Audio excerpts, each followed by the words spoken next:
tiene una explicación. Es media complicada, es salir de la zona de confort un poco porque yo creo que algunas de las cosas que nosotros vemos, por ejemplo lo que es rayos X, se utiliza en radioterapia, se utiliza por ejemplo en medicina nuclear, en cierta forma, porque los efectos que hacen estas radiaciones similares o de alguna u otra forma se utilizan para terapéutica, entonces no es que se vean solo acá. En cambio, la rotación y todo lo que implica usar una resonancia no se usa en otro lado, ¿ya? No, a menos que seas homeópata, medicina china, ¿no? Que te pongan tus imanes y digan, no, el reiki te va a curar. No se usa en otro aspecto de la medicina, entre comillas, occidental. Y ojo, o sea, no es por desmerecer la medicina de otras culturas o de otros hemisferios, por así decirlo, ¿no? Pero muchas de ellas no tienen resultados válidos y fiables. Es cierto, o sea, esto nos enseña que todo vibra, que todos somos energía, que la energía se canaliza, que tiene, sí es cierto. Eso no se puede negar. O sea, tienen en parte razón, pero la idea es que si fuese así, entonces podríamos descubrir, ¿no? Conductos, leyes y cosas que sean reproductibles, el método científico que nos enseña.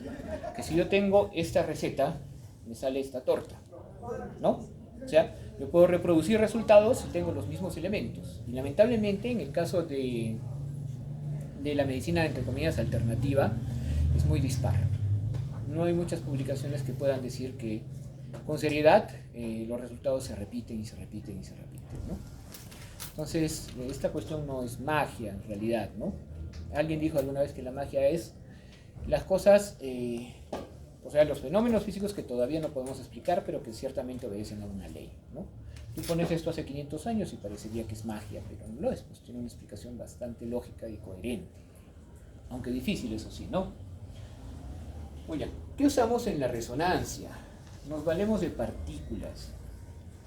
Ya los griegos decían que existía una partícula indivisible, ¿no? El átomo. Pero los átomos sí se pueden dividir. Se pueden dividir en protones, neutrones, electrones, ¿no? Y después se vio que existían unas partículas más pequeñas, los positrones. Y aún hay partículas más pequeñas, ¿no? Los quarks, los bosones. Entonces, pero para ese momento eran partículas indivisibles, ¿no? Los protones son una partícula. La propiedad de los protones es que tienen mucho peso y están en el núcleo. Y aparte de eso, tienen carga positiva, ¿no? Todo lo que tiene carga, chicos, es plausible de tener movimiento. O por lo menos crea tensión. Porque si tiene una carga positiva, se va a atraer o va a tener alguna interrelación con algo que tiene carga negativa, ¿no? Entonces se aprovecha la carga de los electrones, que tienen un movimiento por su carga, para hacer que emitan señales. Esas señales son interpretadas, recogidas, ¿no?, en una bobina e interpretadas por una computadora. Dado que existen muchos átomos, muchos, porque la capacidad de los átomos que se reclutan para la resonancia son solo los de hidrógeno, pero hay también un montón de átomos de hidrógeno, somos 60% agua. A pesar que no se reclutan todos, hay un montón de señales, entonces por ende, la resolución de la señal, solo por eso, ya puede ser mejor a la tomografía. Por otro lado, nos permite diferenciar bastante señales en cada lugar por la cantidad de átomos, entonces por eso también su resolución es superior a la tomografía. Y tercero, le valen los artefactos que la tomografía se afectan. Tiene sus propios artefactos, pero eso no impide que tenga una resolución mejor a la tomografía, ¿no? Entonces es una técnica de mejor resolución, más cara sí, más costosa en tiempo también, pero que, como todas las técnicas, con el tiempo ha ido bajando sus costos y probablemente bajará muchos más sus costos en unos cuantos años más, ¿no? Porque todo esto utiliza ordenadores, ¿no? Y los ordenadores cuestan, pero cada vez cuestan menos. En el momento en que la computación cuántica pueda aparecer de forma comercial, las computadoras que tenemos normalmente, también tu Play 5, tu Switch, se van a ir al suelo, van a empezar a valer pues 10 veces menos de lo que valían, y estos equipos obviamente van a bajar un montón. Los que van a empezar a costar son los que incluyan computación cuántica, ¿no? Estoy hablando de algo que no creo que yo vaya a ver o me vaya a dar cuenta. Estamos hablando de 40, 50 años para eso, tal vez ustedes sí. Muy bien, ¿qué partes tiene un resonador? Ahí podemos ver un tipo de resonancia bien bonito. Sobre todo bonito, no solo porque se ve bonito, sino porque todo lo demás es bonito. Y no es solo que todo entra por los ojos, sino que el paciente está ahí 1 hora, 1 hora y media, 2 horas. Entonces tiene que ser un ambiente, si bien es cierto aséptico, en cierto modo agradable. Por eso le han puesto este proyector con imágenes, ¿no? Porque el paciente está mucho tiempo ahí. ¿Se acuerdan que el tomógrafo tenía una dona? Aquí también tenemos un gantry, donde están ciertas partes, ¿no? Está el superimán y están las bobinas de gradiente, que ahorita vamos a ver qué es eso. Tenemos una camilla, ¿no? Que tiene ciertos tipos de movimiento, en la cual también el ordenador debe saber la velocidad de movimiento de la camilla, como en los otros lados. Una estación de trabajo que se divide en varias partes. Una parte que está en el mismo gantry, una parte que está en una unidad central que va a procesar todo, y puede haber 2 partes más, una parte para el tecnólogo, para quien opera la máquina, y una parte para el radiólogo, para solo visualizar los resultados, que de hecho es muy conveniente porque, como ya les expliqué, los monitores y los equipos que se utilizan para visualización no son de uso común. Y aparte de eso, si ustedes ven una cosita aparte en la camilla, eso es un soporte, pero encima de eso debería ponerse una bobina. Es decir, que la resonancia también necesita, aparte de todo eso, algún aparato externo para poder funcionar. Y este es uno de los grandes problemas también de la resonancia. Porque si yo quiero, por ejemplo, una resonancia de cabeza, necesito una bobina o una antena para cabeza. Si yo quiero una resonancia de muñeca, necesito otra bobina, etcétera, etcétera. Entonces, no es solo que te compres el aparato, sino que tienes que comprar todas las bobinas que quieras para hacer todas las técnicas que quieras. Por eso les digo, es más complicado, es más caro, pero si nos detenemos un poco a pensarlo, no es tan raro, no es tan mágico. Dado que los protones, ¿no?, tienen carga, como les dije, tienen que tener también cierto movimiento.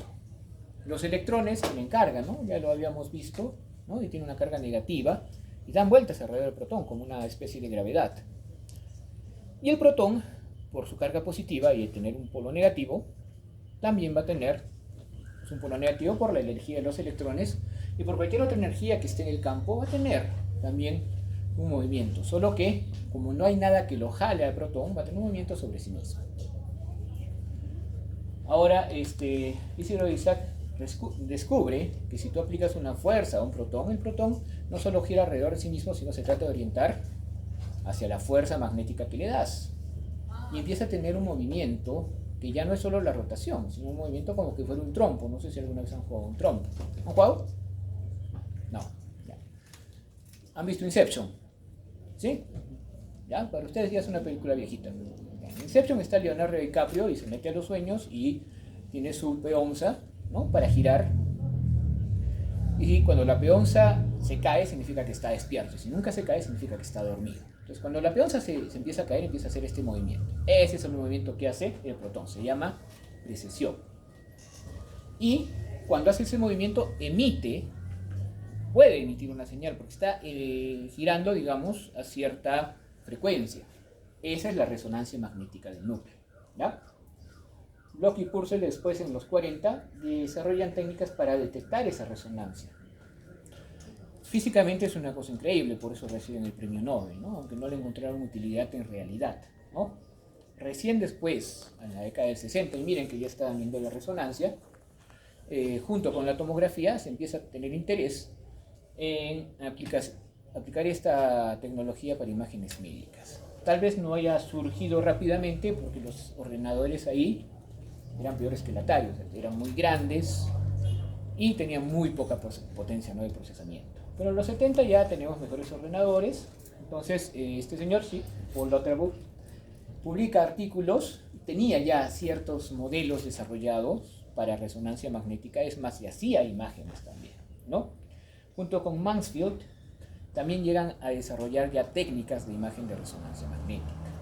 Ellos después reciben el premio Nobel. En los 80 ya aparece la resonancia de forma comercial, ¿no?, junto con los tomógrafos también. Y se convierte en una herramienta de diagnóstico cada vez mejor por la presencia de los imanes y las computadoras. Es cierto, las primeras resonancias, así como vieron las primeras tomografías, ahora nada que ver, pero con la mejora de potencia de los ordenadores, pues también se mejoró mucho, y más con la mejora en la tecnología de imanes, con la superconducción y todo eso, ¿no? En la década de los 90 aparece una resonancia funcional, es decir, que podemos evidenciar, por ejemplo, ¿no?, la estructura de una cierta zona en relación a sus componentes químicos, o podemos ver el comportamiento de la difusión de líquidos, ¿no?, alrededor de una zona. Imágenes que ya tienen más de función y que obviamente ayudan al diagnóstico. Y eso es hasta la actualidad, porque cada vez se crean nuevas formas de aprovechar la parte básica de la resonancia, por así decirlo, de hacer nuevas secuencias y poder ver nuevas cosas, ¿no? Como lo último que vimos en la primera clase, la tractografía, que es simplemente mapear todas las vías, ¿no?, de sustancias blancas del cerebro, cosa que antes hubiera sido imposible. Y como verán, eso es muy bueno porque sí podemos distinguir con la resonancia entre sustancia gris y sustancia blanca, cosa que ustedes han visto en una tomografía está difícil. Y aparte de eso podemos distinguir en la sustancia blanca qué tiene mielina y qué no tiene mielina. Eso es la verdad un golazo, ¿no? ¿En qué momento yo puedo perder la mielina en la sustancia blanca?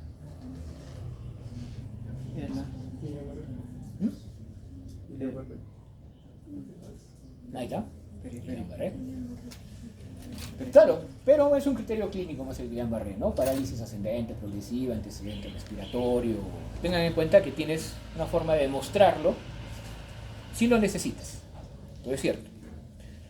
Pero ¿qué significa? Que en las lesiones, ¿no?, en las lesiones desmielinizantes, obviamente, puedo utilizar una resonancia para evidenciarlas. Y hay una zona en la cual es muy utilizada, y es el tema de la esclerosis múltiple, por ejemplo, ¿no? Hay zonas de desmielinización y se ven muy bien esas zonas, ¿no? Y con una resonancia podemos hacer un diagnóstico de esclerosis múltiple también. Pero ¿por qué ocurre esto? Esos rojitos van a representar a los protones que tienen su carga positiva. Si ustedes se dan cuenta, están poniendo un norte y un sur porque tienen una orientación. O sea, se acepta que por tener carga, ¿ya?, estas partículas van a girar primero sobre su eje, ¿no? Ese movimiento de rotación alrededor de su eje, como la Tierra casi, porque saben que la Tierra también tiene un movimiento de vaivén, se denomina spin. ¿Ya? Entonces todos los protones van a tener un spin, van a tener una rotación sobre su eje, ¿ya? Pero como pueden ver ahí, cada átomo, cada protón lo hace como quiere, no lo hacen en un orden. Y eso también es normal, porque están en algún momento sujetos a varias fuerzas y pueden tener varios vectores. Es decir, esa rayita que está ahí la vamos a considerar vector, ¿ya? Si yo traigo un campo magnético externo y lo aplico a esta zona de protones, ¿ya?, todos los protones se alinean, como van a ver ahí. Todos se alinean hacia un norte y hacia un sur, de acuerdo a lo que yo haya puesto. Generalmente, cuando nosotros aplicamos ese campo tiene ese vector de norte a sur alrededor del eje mayor del cuerpo, del eje longitudinal, ¿ya? Entonces, ahí estamos haciendo algo que se llama magnetización longitudinal. ¿Ok? Los protones no emiten ninguna señal ahí porque están todos en una misma orientación, pero fuera de fase. ¿Por qué? Porque el cambio entre esta magnetización que le cambia la orientación y la orientación primordial, por ahí decirlo, va a hacer que el movimiento no sea solo ya spin, sino el que les dije, ¿no?, el de la peonza, la precesión. Va a ser este movimiento. O sea, va a ser un movimiento de rotación alrededor y va a ser un movimiento en el eje X y en el eje Y también. O sea, va a ser esto. ¿Ya? Así, esto fijo y va a ser este movimiento. Este movimiento va a tener cierta frecuencia. Esa frecuencia es la frecuencia de resonancia del protón. De ese protón, de ese elemento. Por ejemplo, existe la frecuencia de resonancia del hidrógeno, y de otros elementos, pero el hidrógeno es el que nos interesa, ¿ya? Y eso depende también de la fuerza del imán, porque la frecuencia de, por ejemplo, a cierta cantidad de teslas es 15 MHz y en otra cantidad de teslas es 30 MHz. Esa frecuencia que también es conocida como la frecuencia de Larmor o de resonancia magnética, ¿ya? Sin embargo, como no están en fase, es decir, no todos empiezan al mismo tiempo, no sale la señal. ¿Qué se hace después? Se emite un pulso y todos los protones estarían orientados en este eje haciendo esto, ¿no? Si yo en mi bobina, que la pongo acá, emito un pulso de radiofrecuencia, voy a crear una magnetización transversal. Recuerdan que les dije que este es el eje, el imán grande va a hacer que todos se orienten así, y todos van a girar así. Yo emito con mi bobina una radiofrecuencia acá, que tendría que ser la señal o en la frecuencia del protón, y el protón inmediatamente va a alinear estos vectores hacia la señal. Ya se encuentran en fase, y cuando hagan su precesión van a estar todos en fase y van a poder emitir una señal, ¿ya? La bobina, la que ponemos ahí, la de radiofrecuencias, tiene una parte tanto emisora como receptora, y como empieza a emitir señal podemos recoger esa señal y ya tenemos nuestras señales de resonancia que podrían usarse para ya construir la imagen. Entonces hay dos momentos y todo tiene que ver primero con el eje longitudinal y después con el eje transversal. ¿Ok? Entonces ahí básicamente ya hemos hablado de las bobinas. Entonces seguiremos y hablaremos de esto. El imán, esta cosa enorme, está allá, ¿no? No es el imán del frigider, porque el imán del frigider es muy débil. Estos imanes son electroimanes, por así decirlo, ¿ya? ¿Han visto alguna vez? ¿Han jugado con electroimanes en su feria de ciencias, tal vez? No, porque es no sé si se seguirá haciendo, yo lo he visto con mi hijita, pero el electroimán, que los brazos mecánicos y cosas así siempre ponen. Entonces el electroimán, si tú le pasas corriente, se prende y si no, se apaga. ¿Y qué es el electroimán? Simplemente una bobina bien grande de algún material conductor que suele ser cobre. Eso no nos alcanza. Sería baratito, pero no nos alcanza. Tiene que haber más potencia. Entonces, aquí dentro hay un material superconductor, igual, hilado de esta forma. Entonces, por eso cuando se analiza corriente acá, viene de este lado para otro y el vector se vuelve el eje longitudinal. Pero este imán tiene que ser uniforme, ¿ya? Es decir, el campo magnético debe ser exactamente el mismo en todo lado. 1. 2. Tiene que ser muy potente, ¿ok? Ya con eso, solo podemos utilizar, para este caso, material superconductor. Ya que es lo más común. No vamos a entrar al tipo de imanes, sí existen imanes que se pagan, que tienen otro tipo, pero no se suelen usar. Más se suelen usar estos. Y el material superconductor generalmente solo tiene propiedades superconductoras alrededor del cero absoluto. Y ese es otro problema, ¿no? Porque el cero absoluto casi no existe de forma natural. Entonces, ¿qué hacen? Le meten helio, ahí donde han visto el imán, alrededor debe haber helio, y el helio va a permitir que sí se enfríe a 4 grados centígrados, a 4 grados Kelvin, ¿no? Que es menos 300 y pico grados centígrados. Y aparte de eso, cuando uno hace eso, tiene que inyectar una gran cantidad de energía eléctrica al superconductor. ¿Qué es lo bueno? Que el superconductor no pone, por así decirlo, freno a la corriente eléctrica.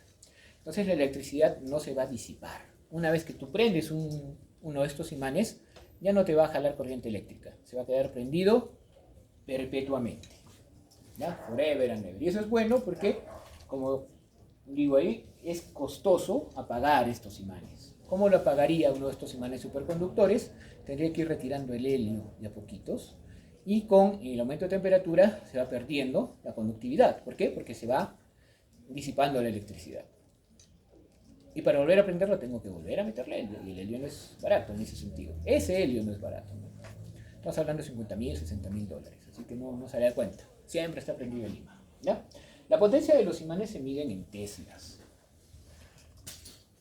¿Qué es un tesla? Son 10.000 Gauss. ¿Qué es un Gauss?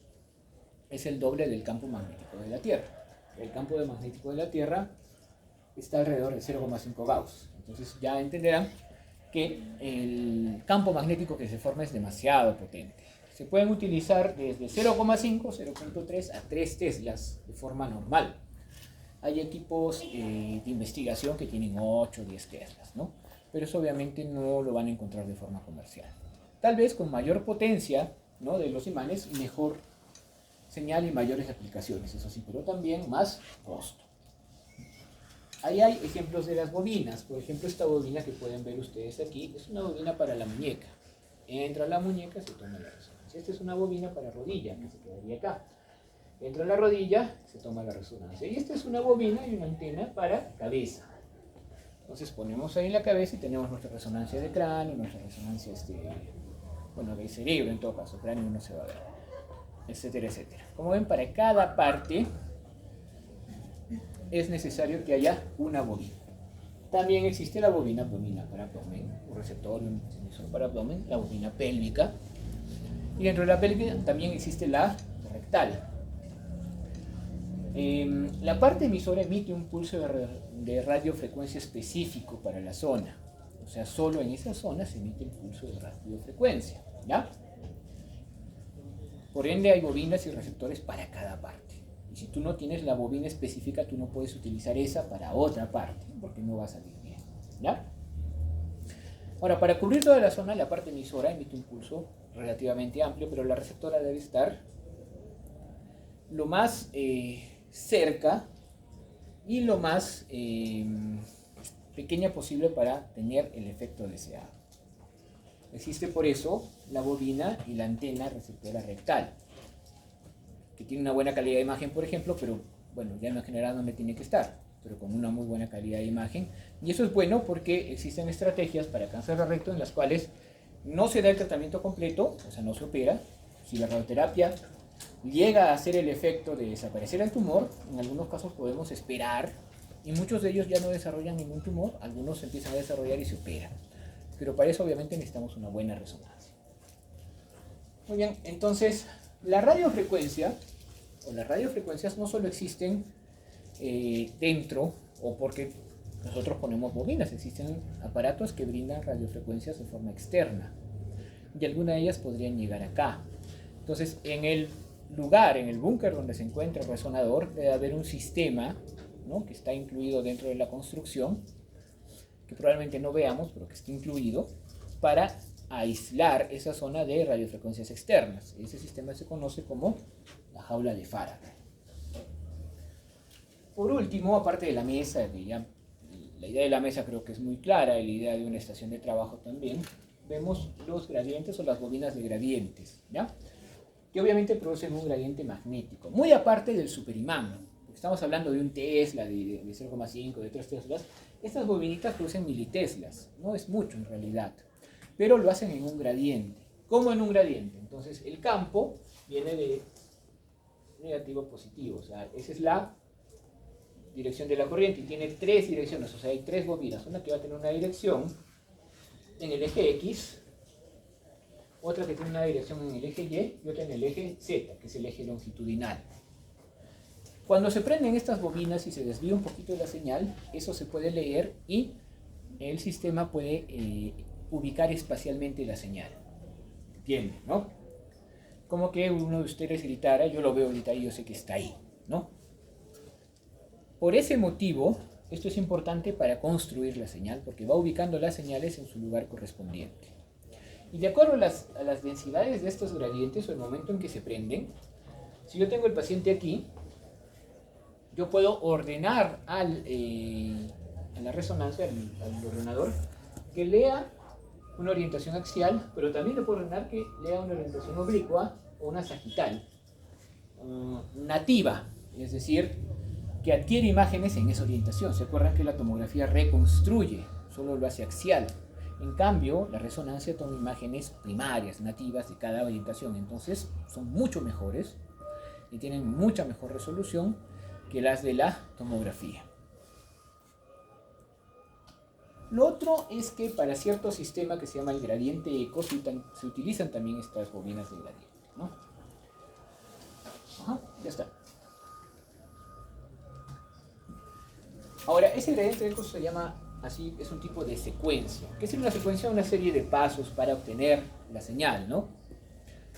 Hay varios tipos de secuencia, pero esta secuencia, el spin echo, es la secuencia más común, por así decirlo.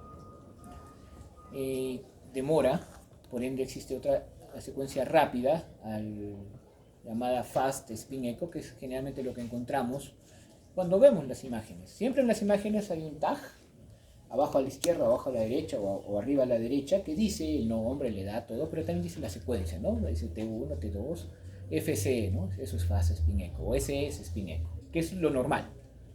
Con spin echo hacemos esas secuencias T1, T2 y densidad de protones. Recuerden que el imán siempre está prendido, entonces acá no está el paso del imán porque ya está prendido.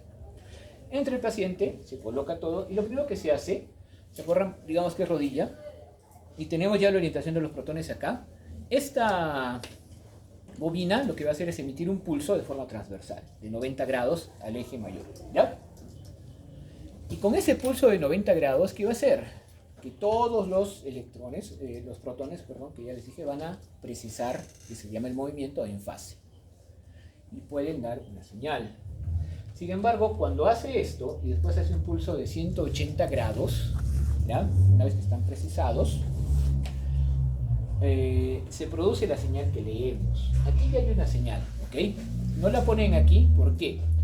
Porque esta señal, que es la señal después de la fase, se interrumpe o se superpone, hace un overlap con la señal de la radiofrecuencia, ¿ya? Entonces, si yo leyera esa señal, voy a leer una señal anómala, porque todavía está la radiofrecuencia dando y ya se está formando esta señal. No nos sirve. Entonces, una vez que se extingue esta primera señal, y se hace otro pulso, pero de 180 grados, lo que ocurre es que se emite una señal de eco. Igualita a la primera señal que yo no he puesto acá, pero doble, o sea, de creciente a creciente y de creciente, y esta parte es igual a esta parte, ¿no? Es como un espejo. Y esa es la señal que se lee, por eso se llama eco, ¿no? La parte de spin echo por el eco, leemos una señal de eco. Y ahí hay dos tiempos importantes, ¿no? El tiempo de repetición, que sería, porque ese sería el inicio de la secuencia, sería el inicio de la siguiente secuencia, y eso sería el tiempo de repetición, y el tiempo hasta formar el eco, que sería el tiempo de eco. Diferentes sustancias tienen diferentes tiempos. Ese tiempo de eco, perdón, y ese tiempo de repetición, el operador lo puede dirigir. O sea, yo puedo entrar los datos del tiempo de eco y del tiempo de repetición que yo requiera, de acuerdo a potenciar mis imágenes, ¿ya? Que puede potenciarlas en T1 o en T2, o cambiar un poquito para potenciar más cierta sustancia. Si han entendido bien, entonces, pulso de 90, una señal que no nos sirve, pero que es la mejor, y pulso de 180 para repetir esa señal, aunque sea más bajita, el eco, ¿no?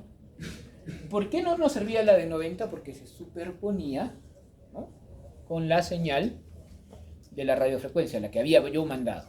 Entonces, si yo hago primero un pulso de 180, invierto todo y recién empiezo a dar este pulso de 90 y este pulso de 180 y el eco, voy a aumentar bastante ese tiempo de repetición y ese tiempo de eco. Si yo aumento ese tiempo, yo le doy tiempo, valga la redundancia, a mi antenita receptora, le doy más tiempo para tomar más diferencias, más señales. Entonces, esta secuencia de inversión-recuperación nos permite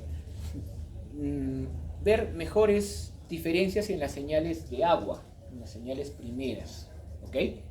Por eso se hace primero una inversión. Y por último, también se vio que uno de los grandes problemas era tener que hacer la señal de 90 y tener que hacer la señal de 180, porque eso aumenta mucho el tiempo. La resonancia dura bastante, ¿no? Dura 30, una hora y media. Pero en estas secuencias de gradiente eco, que sirven más que todo para ver, por ejemplo, sangre o calcificaciones, el pulso de radiofrecuencia no se hace a 90 grados, sino a 80 o 50 o 30 o 10. No se hace transversal, ¿ya?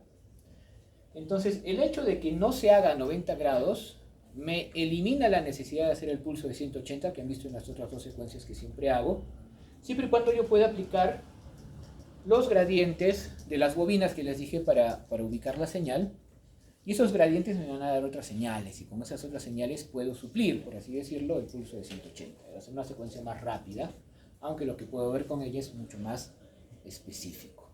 Esas son secuencias de gradiente eco. Por otro lado, existe un fenómeno, ¿no?, llamado el cambio químico. Y eso tiene que ver con que no solo los hidrógenos en el agua van a interactuar, ¿no?, porque hay hidrógenos en otras sustancias. Y eso va a cambiar un poco la señal. ¿Ok? Eso cambia la precisión, obviamente, y obviamente cambia el final de la señal. Y si yo detecto esas variaciones con un tiempo adecuado, y obviamente en una zona específica, voy a tener una espectroscopía. Es un espectro de los materiales, de las moléculas que pueden existir en esa zona. ¿Ya? Y eso es muy, muy bueno. ¿Por qué? Porque diferentes zonas, y estoy hablando ya de tumores o enfermedades degenerativas, van a cambiar la composición de esa zona. Casi, por ejemplo, en neurología, el N-acetilaspartato es un marcador de neuronas. O sea, ahí hay neuronas y las neuronas están bien. Tiene que tener cierto nivel. La creatina es un marcador de referencia porque es un metabolito, ¿no?, de las células normales. La colina está asociada con el crecimiento celular y la membrana. Entonces, ¿qué quiere decir eso? Que hay una forma, lo pongo acá, una espectroscopía, por así decirlo, normal, ¿no?, del cerebro, donde hay bastante N-acetilaspartato y una colina baja o igual a la creatina.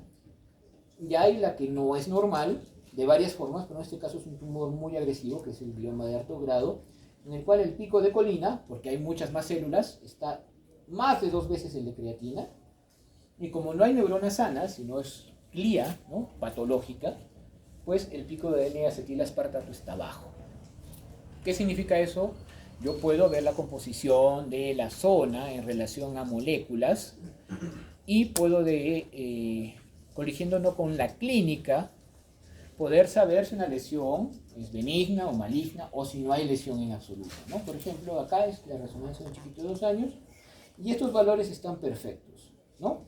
Alto en N-acetilaspartato, relación colina-creatina adecuada. En cambio, acá está la colina, aquí está la creatina, y el N-acetilaspartato bajado. Eso también es un glioma. Pero como ven, hay una ventanita. Entonces, la espectroscopía, ¿no?, no se puede utilizar en todo el cerebro, sino en zonas específicas. ¿Y dónde está mi determinación clínica? En que yo, como radiólogo, como neurólogo, o como especialista que va a utilizar esta técnica, debo de saber qué es más o menos normal y qué no. Y por eso es bueno que ustedes lo sepan, porque en estos casos de espectroscopía no se utilizan para esto. O sea, yo puedo ver un glioma de alto grado, un glioblastoma, y estar 90% seguro de que es un glioblastoma. ¿Para qué le hago esto? Pero si al glioblastoma lo han tratado, le han dado radioterapia, lo han operado y vuelve a aparecer una cosa sospechosa, ahí sí que no podemos saber. Y ahí nos ayuda mucho la espectroscopía, ¿no? Entonces, eso pasa con todo. Ustedes se supone que ya saben cómo hacer las cosas, ¿no? Con un paciente recogen información, recogen signos, recogen síntomas, ¿no? Entonces evalúan 3, 4, 5 hipótesis diagnósticas con esos signos y síntomas. Y después las van probando cuál encaja mejor y con el uso de exámenes auxiliares. Así es, ¿no? Entonces, si yo veo claramente que el paciente tiene fiebre, tiene flema verde, ¿no?, y es un paciente sano, yo me oriento por un germen adquirido en la comunidad. Entonces no voy a estar para hacerle un monocultivo de cosas raras, ¿no?, o tomar a cada rato procalcitonina, ¿no?, ni BCG, ni nada, ni PCR, porque ya sé que tiene pues una infección. En cambio, si el diagnóstico no me es claro, voy a cosas que son más caritas, pero que me ayudan. Esto es una de ellas, ¿no? O sea, la espectroscopía no se hace porque sí, no tiene indicaciones también. Antes de seguir, resumamos. Entonces, los protones de hidrógeno giran, tienen un spin y tienen un vector que no se orienta de la misma forma en los protones, ¿no? Si uso un campo magnético, todos se alinean en una cierta forma, y por los otros movimientos que tenían, no es ya un movimiento simplemente de spin, sino se llama precesión, ¿ya? Diferentes protones de diferentes sustancias tienen diferentes frecuencias de resonancia, eso hay que saber para darle la señal adecuada. En ese momento no hay señal, pero si yo uso pulso de radiofrecuencia, de cierta forma, como ya hemos visto en las secuencias, puede ser que entren en fase, que todos precedan de inicio, digamos, a la izquierda, y todos van a seguir así, y ahí sí pueden emitir una señal que puedo recoger, ¿ya? Pero siempre la primera señal del pulso de 90 no se puede usar. Se tiene que ser una señal de eco. Ya hemos visto cómo se hacen las diferentes secuencias para obtener esa señal de eco, ¿ya? Y eso es importante, reconozcamos tiempo de eco y tiempo de repetición. ¿Por qué? Porque de acuerdo a eso, al final vamos a ver cómo se forman las imágenes. Recuerden que somos casi todo agua, 60% es agua, y utilizamos los protones del hidrógeno sobre todo para esta producción de señales. Sin embargo, los cambios patológicos que pueda tener una lesión van a inducir un cambio en la densidad de agua, ¿no? La densidad de los protones es alrededor del 10%, que es muy poco, ¿ya? Lo que en verdad hace que nosotros podamos ver las lesiones son los tiempos de relajación, ¿ok? Hay dos tiempos importantes, ¿ya? El tiempo de relajación, ahorita los vamos a ver mejor, T1 y T2. T2 es el tiempo de relajación.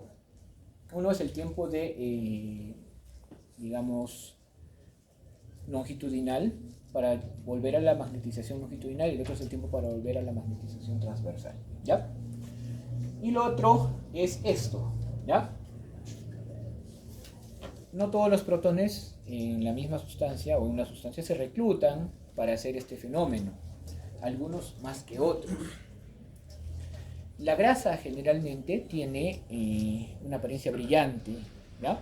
En cualquier secuencia de resonancia, menos en las que le quitan la grasa, como el STIR, que es una inversión, ¿no? La secuencia de inversión-recuperación. Pero la mielina se mira oscura. ¿Por qué? Porque la cantidad de protones que tenemos en la mielina que se reclutan por la estructura química de la mielina, que es una grasa de una estructura, es un lípido de una estructura compleja, no permite que se recluten muchos protones. Entonces siempre es más oscura la mielina. ¿Ok? Y bueno, hay dos tiempos de relajación, ¿ya? El tiempo de relajación longitudinal y el transversal.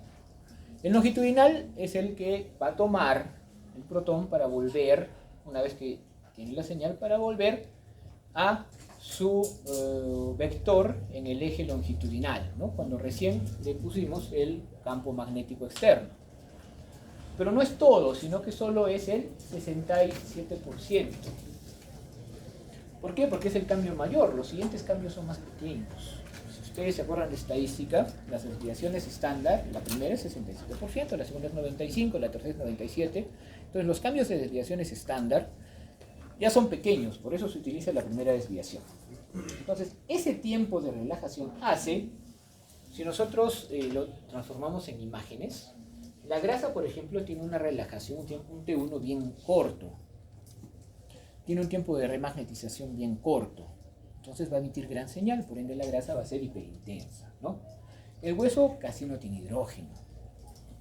No tiene señal. Y el agua tiene un tiempo relativamente largo y por eso tiene una visión, se visualiza de forma hipointensa cuando nosotros vemos una resonancia en T1. T2 es el tiempo de relajación o recuperación transversal. Si ustedes ven acá, aquí están todos los protones como al inicio procesando fuera de su fase. Cuando yo aplico la señal de radiofrecuencia, todos se orientan solo a un vector, el vector de la fase. Y después van perdiéndola, como se ve aquí. Entonces, el 37% del tiempo total de recuperación de esa falta de fase, ¿no? Después de que quito la señal, el 37% se denomina el tiempo T2. ¿Ya? Y cuando yo potencio una imagen en T2, el agua se me vuelve hiperintensa, perdón, ¿ya? El agua se vuelve hiperintensa porque tiene un tiempo de recuperación relativamente corto, a la cantidad, ¿no?, de protones que hay en el agua, de hidrógeno. La grasa siempre va a ser hiperintensa, igual tiene un tiempo de recuperación corto, y el hueso obviamente nunca se va a ver. Y entre agua y grasa tenemos un montón de señales intermedias, ¿no?, que se van a ver mejor o peor dependiendo de si tienen patología o no, y también dependiendo del tiempo que le demos. Por eso, en esas secuencias de inversión-recuperación, yo, por ejemplo, esto que se llama potencial en T1, me permite ver grasita aquí, porque hay grasa dentro de la médula ósea, ¿no? Estos son vértebras. Me permite ver el disco, más oscuro porque tiene más agua, pero aquí me veo una zona de lesión muy poco definida en T1, porque no me da mucho tiempo a que todas estas diferencias de agua, de señal, se puedan proyectar. En cambio, si hago esa inversión-recuperación, potenciando, ¿no?, el primer tiempo, el tiempo de relajación longitudinal, hago que haya más tiempo para ver las diferencias de agua en esta imagen, ¿ya? Donde puedo ver que hay edema dentro del cuerpo vertebral y una alteración a nivel del disco, ¿no? Esa es una lisitis, una inflamación del disco con edema subsecuente de los cuerpos vertebrales. Pero si uno hiciera esta imagen STIR, no voy a ver esto. Y otra cosa más es hacer esa imagen STIR, que es una secuencia de inversión-recuperación. Hace que desaparezca la grasa, puede anular la grasa, ¿ya?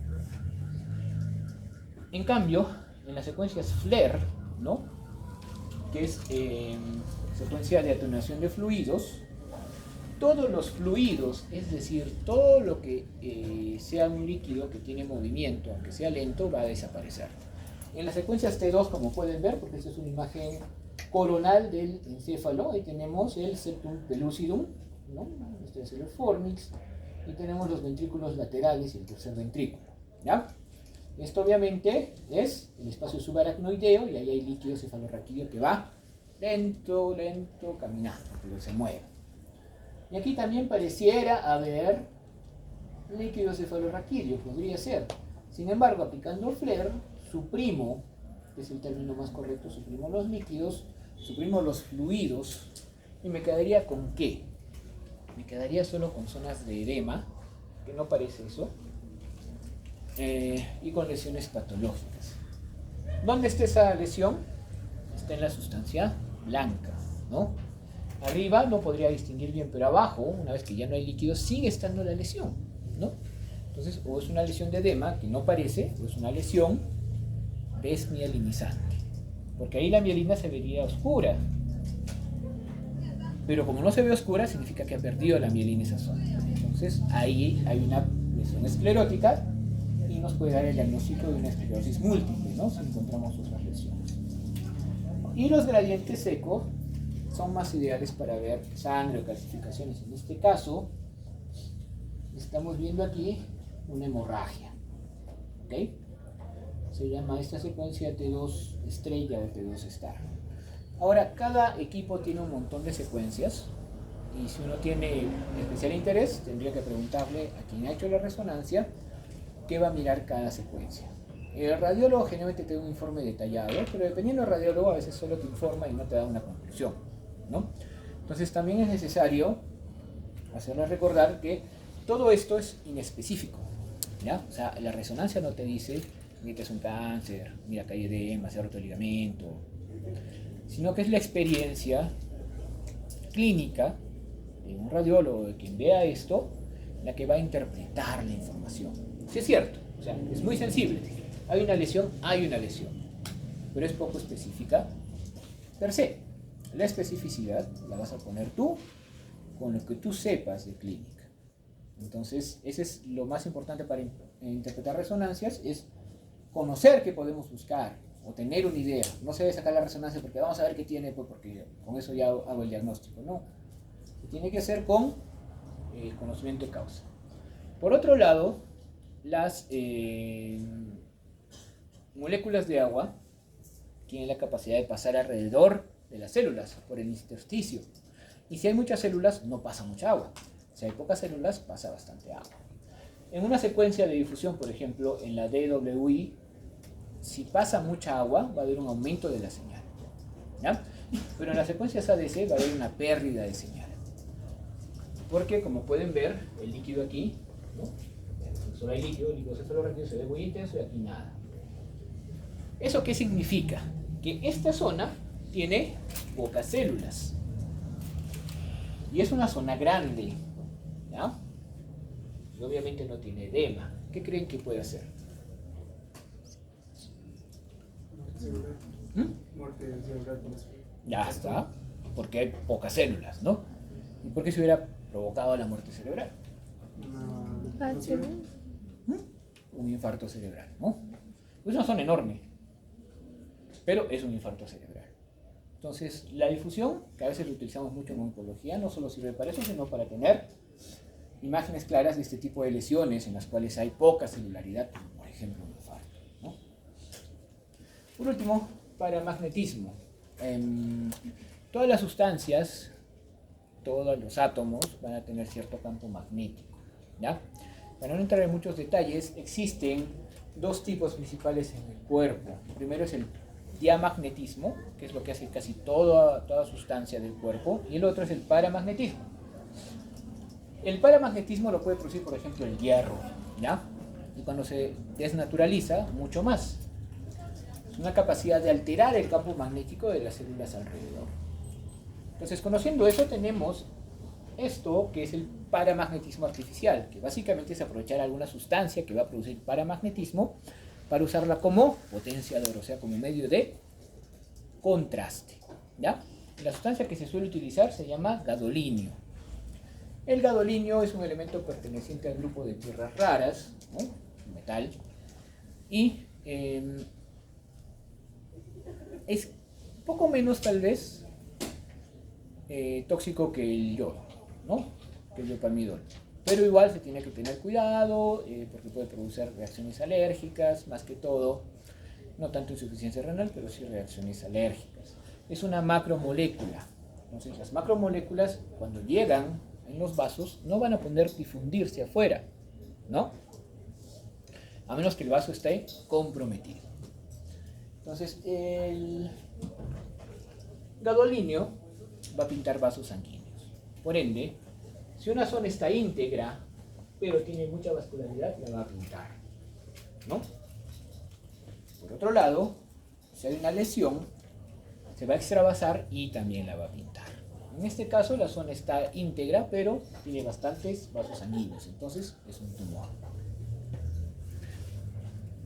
De acuerdo a la clínica, por eso podría ser un astrocitoma bastante bien, de acuerdo a la clínica, uno puede, y a la imagen, uno puede discernir mejor qué tipo de tumor es.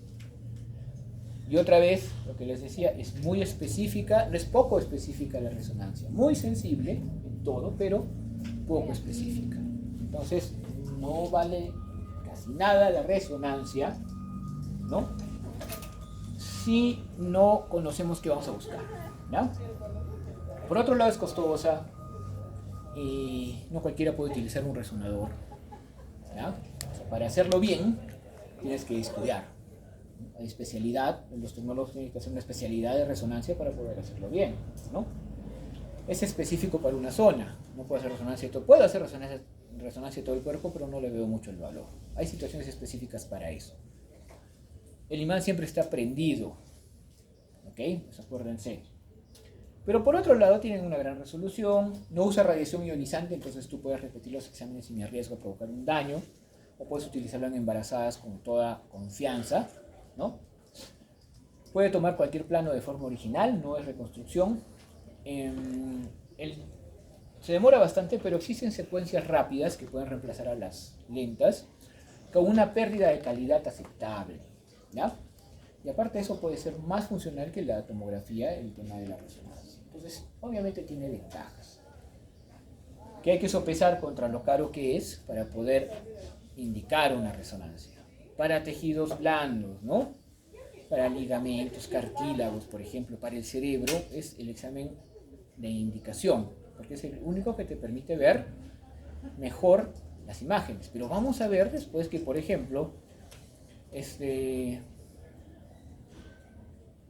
Si un futbolista se lesiona, se desgarra, por ejemplo, el cuádriceps, va a haber un edema y el líquido emite señal, ¿no? Antes del flare, y eso con el flare, porque el flare no puede borrar el edema. Antes, por más que tenga resonancia, tú no veías la extensión de la lesión. ¿A qué tenías que recurrir? A la ecografía. Y todavía se recurre a la ecografía porque yo no puedo llevar un resonador ahí al lado del campo de fútbol, pero sí puedo llevar un ecógrafo. Entonces, no es el examen para la emergencia, porque se demora mucho, ¿no? Y porque se necesitan muchas cosas para poder hacer una resonancia. No sirve mucho en situaciones de emergencia puntuales, para eso está mejor los rayos X o la ecografía, ¿no? Pero acuérdense que siempre el imán está prendido. Entonces hay muchos médicos que entran nada más, voy a ver a mi paciente con sus llaves, con el celular. Sus llaves del celular se van a quedar ahí. Y cuando la gente no tiene cuidado, hasta la camilla se puede quedar ahí. ¿Y qué haces con eso? Ya aparece una camilla, esa camilla no está 100 soles ni nada, ¿no? Tienes que pagar el imán, porque de ahí no va a salir. Te vas a gastar unos $100,000 o más apagando y prendiendo el imán. Y eso no es de un día para el otro, ni siquiera de una hora para el otro. O sea, son unos días que el equipo no está operativo. Así que ese tipo de errores no deberían ocurrir. Pero sí son peligrosos, porque ya, una cosa es que la llave esté acá, el paso, y la llave sale. Pero ¿qué tal el marcapasos de un paciente?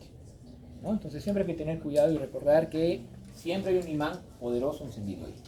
Muy bien, chicos. Y con eso terminamos esta parte. Vamos a hacer una cosa. Vamos, no, sí pasa nada. La próxima semana voy a ver la forma, o mejor les tomo foto y les mando porque va a ser complicado. Porque a veces yo digo, ya vengan a recoger sus mapas mentales y al final se lo recoge otro, qué sé yo. Vamos a ver la forma de que lo puedan recoger, ¿ya? Por lo menos los dos que me han dado hasta ahora. Pero para la próxima necesitamos el mapa de la resonancia, ¿sí? Ya saben, para el examen, que lo más seguro es que sea el miércoles a las 4, el mapa de la ecografía, ¿ya? No trae mapa, no hay examen. Nada más, chicos. Ya nos vemos el próximo viernes.